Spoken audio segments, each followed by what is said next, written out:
An anticipated White House executive order on AI has been paused after a bit of a GOP rebellion. Welcome back to the AI Daily Brief Headlines Edition, all the daily AI news you need in around 5 minutes. Today was supposed to be the day that we were getting a big White House executive order on AI. However, the plans for that executive order, including its approach to preempting state AI laws, have been scuttled as the White House faces pushback from Republican lawmakers. Last Wednesday, President Trump posted on Truth Social, "Investment in AI is helping make the U.S. economy the hottest in the world, but overregulation by the states is threatening to undermine this growth engine. We must have one federal standard instead of a patchwork of 50 state regulatory regimes." Now, a draft of the executive order was later leaked to the press and disclosed some pretty heavy-handed tactics. The draft order, for example, instructed the Justice Department to set up an entire task force for suing individual states over the constitutional validity of their AI laws. There was also talk of withholding national broadband funding to states that had passed their own regulations. On Friday, Reuters reported that the executive order had been put on hold, citing sources but not having many details. Washington trade paper Punchbowl News had the scoop later in the day. They wrote that lawmakers were looking to, quote, negotiate a legislative compromise rather than have the White House address the situation by executive order. One solution being pushed by House Majority Leader Steve Scalise is to insert a provision into the must-pass National Defense Authorization Act. Some lawmakers went on the record to criticize the administration's approach to the issue. California Republican Jay Obernolte said, "I don't think the executive branch has the authority to enforce preemption on the states. If they've found some legal angle, I haven't heard about it." Tom Tillis, who cast the deciding vote against preemption over the summer, said he'd, quote, rather do it through the law rather than executive order, saying that an executive order would not, quote, give us long-term certainty. Now, this is a little bit deeper than we normally get into the political jostling in D.C., but the chain of events does seem to suggest a shift in power and perception around AI. Until now, the White House has enjoyed a lot of latitude to dictate policy direction on AI. However, now we're seeing multiple Republicans breaking ranks and doing so publicly. And it's very clear that Republicans don't like the idea of their White House being involved in multiple lawsuits against the states to block AI protections during an election year. Politico's Friday newsletter asserted that voters are ready to turn against the GOP on this issue. Tim Wu, a Columbia professor and Biden-era tech policy advisor, argued that the politically savvy move coming into the midterms is to come out in favor of AI regulations. He said, "I don't think the public is too excited about losing their jobs to an army of robots." It is very clear to me that the political winds are shifting on this issue, and I sort of think the midterms are going to be a bit gruesome. Moving on, corporate insurers are seeking to exclude AI risk from their policies. The Financial Times reports that AIG, Great American, W.R. Berkley have asked regulators for permission to offer policies that exclude AI risk. So what is actually going on here? There are a lot of nuanced issues. When it comes to underwriting the risks of using major LLMs, Dennis Bertram, the head of cyber insurance for Europe at specialty insurer Mosaic, commented, "It's too much of a black box." Rajiv Datani, the co-founder of an insurance startup called the Artificial Intelligence Underwriting Company, says no one knows who's liable if things go wrong. A handful of corporate liability claims have been brought so far and suggest that insurers could see a lot of exposure. A solar company called Wolf River Electric recently sued Google for $110 million, claiming defamation. Google's AI overview feature had falsely claimed the company was under investigation by the Minnesota Attorney General. Last year, a tribunal ordered Air Canada to make good on a chatbot's offer of full refunds for travel that had actually taken place.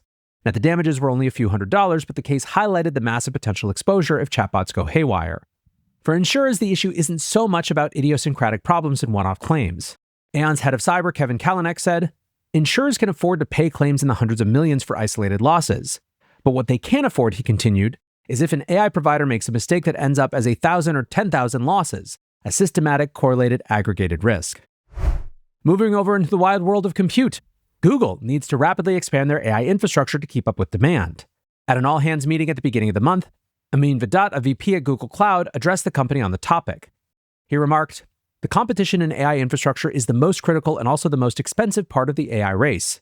A slide deck viewed by CNBC included a slide titled AI Compute Demand, which read, "We must double every 6 months, the next 1,000x in 4 to 5 years.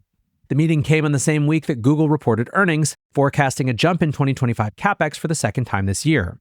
Now, unlike Meta and Microsoft, the market responded positively to Google's earnings. Many analysts concluded that Google's revenue growth was strong enough to support the more ambitious target. The reveal here was that behind closed doors, this year's infrastructure build-out is a tiny sliver of what's expected over the coming years. Vedat told employees that Google's job is, of course, to build this infrastructure, but it's not to outspend the competition necessarily. "We're going to spend a lot," he added, "but the real goal is to provide infrastructure that's more reliable, more performant, and more scalable than what's available anywhere else." During the meeting, CEO Sundar Pichai told staff that 2026 would be intense, arguing that they're in a good place to deal with a boom or bust.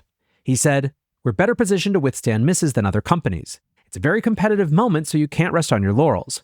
We have a lot of hard work ahead, but again, I think we are well positioned through this moment." OpenAI and Johnny Ive continue to build out their consumer device team at the expense of Apple.